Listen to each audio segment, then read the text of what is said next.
Охрид под звездено небо и илјадници светилки ги живее последните часови од годинава, но во заспаниот туристички центар нема живост. И додека сите броиме ситно, ја нема препознатливата празнична врева, а шеталиштето кој новогодишно вообичаено врие од гости сега е пусто. Нема детски џагор, нема насмеани ведри лица. Ова нова година нормално дома. Сега нормално дека е многу различна од другите нови години, зашто сум ја чекал и дома, и странство, и сегде. Единствено мисле нова да не биде како старата. Јас сум од ето, имам стан овде, дојден сум со фамилијата. Што ќе биде вашата единствена желба ова нова година? Болеста да замине. Ова е прва година кога што одиме во Охрид и помислевме како е. Дали ќе има снег каков Охрид зимно време. Студеното и врнежливо време како денеска никогаш не ги колебало бројните туристи завиени во шалови и капи да уживаат обиколувајќи го древниот град. Годинава се уште пристигнуваат, но незначителен број странски туристи.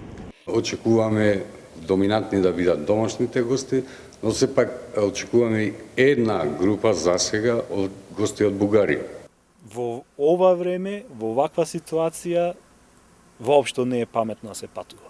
Единствена грижа на градскиот татко е најбавиот ден од годината да помине без лудувања, групни собирања и забави.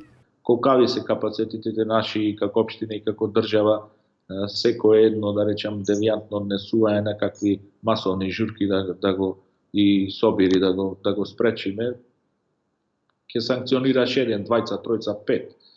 Колку ќе санкционираш, ако јавната свест е на ниско ниво, све ни е бадија.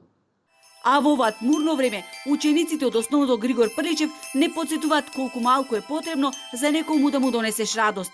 На сиот глас преку песна порачуваат дека и под маските се кријат безброј насмевки. Се ќе биде добро.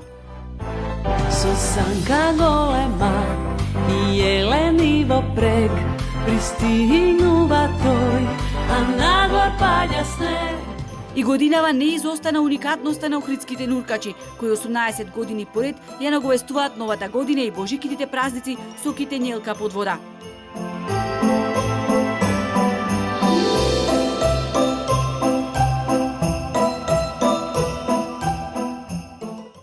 Секој што ќе се затекне во Охрид овие празнични денови, нашите сограѓани срдечно ќе го поздрават и од ова убавина и покрај сите грижи ќе му посакат здравје, среќа, љубов, душевен мир и благосостојба.